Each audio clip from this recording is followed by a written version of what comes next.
भारत में 34 से अधिक किस्मों के कबूतर पाए जाते हैं। इसकी सामान्य प्रजातियां इस प्रकार हैं: नीला रॉक कबूतर, हरा शाही कबूतर, जंगली और हरा कबूतर है। कबूतर का आहार अनाज, दालें, फल, कलियां और पत्तियां, घोंघे, कीट है। ये रेत, चिकनी मिट्टी, चूना, बजरी भी खा लेते हैं और गोबर के ढेर, मल स्थानों तथा रासायनिक अवशेषों से नमक प्राप्ति के लिए भोजन ग्रहण करते हैं। इनके द्वारा निगले गए छोटे छोटे कंकड़ पेट में भोजन को पीसने के काम आते हैं। ये पानी में अपनी चोंच डुबाकर लगातार चूसकर पानी पीते हैं। भूमिचर कबूतर खाते समय सक्रियता से इधर उधर दौड़ते हैं। कबूतर वृक्षों या भूमि पर निवास करते हैं और इनमें से कई कबूतर झुंडों में रहते हैं। कबूतर एक सहचरी होते हैं। वे छेदों, ऊंची चट्टानों की गुफाओं में टहनियों और भूसे से कमजोर व बेतरतीब घोंसले बनाते हैं। पालतू कबूतर पक्के कुनों, खाली या आबाद भवनों, पुलों की मेहराबों, दीवार के छेदों, छज्जों और अन्य सुरक्षित स्थानों पर प्रजनन करते हैं। प्रजनन से विभिन्न रंगों के कबूतर की कई नस्लें पैदा हो गई हैं। कबूतरों की संख्या विस्फोट और जंगली कबूतर का साध्य जन नियंत्रण शहरी क्षेत्र के उड्डयन सुरक्षा अधिकारियों और प्रशासकों के लिए एक स्वप्न की तरह है। उनके मल से उत्पादों और नाजुक मशीनों का पर्दन होता है।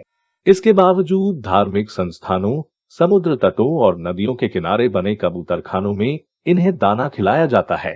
कबूतरों को शांति का प्रतीक और सौभाग्य का सूचक माना जाता है। इनका आर्थिक महत्व भी है। ये खरपतवार के बीजों का नाश करते हैं। कबूतर का मांस स्वादिष्ट एवं खाद्य पदार्थ है। इनके बीज का इस्तेमाल सब्जी खार बनाने में होता है। इनके बीज से अच्छा उर्वरक तैयार होता है। कबूतरों को उड़ाके और प्रतियोगी कबूतर भी कहा जाता है। इनकी उड़ान द्रुत और शक्तिशाली होती है और रॉक कबूतर की गति 185 किलोमीटर तक दर्ज की गई है।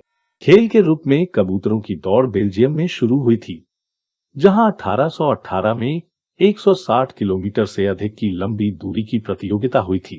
18वीं शताब्दी के उत्तरार्ध में ग्रेट ब्रिटेन, अमेरिका और फ्रांस में यह खेल लोकप्रिय हुआ, लेकिन किसी भी स्थान पर यह बेल्जियम से अधिक लोकप्रिय नहीं हुआ, जहां लगभग प्रत्येक गांव में कबूतरों को पसंद करने वालों का एक क्लब था।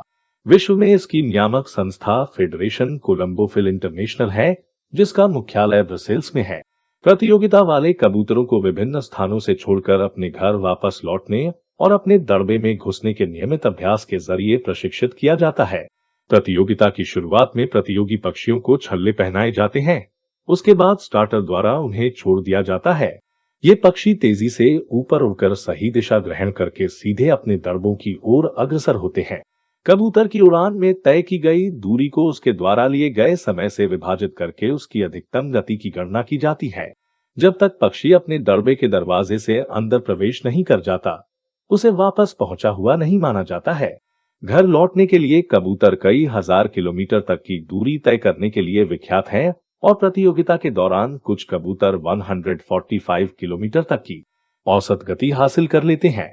ऐसे ही रोचक जानकारियां देखने के लिए सब्सक्राइब करें। पसंद आए तो लाइक शेयर करें। धन्यवाद।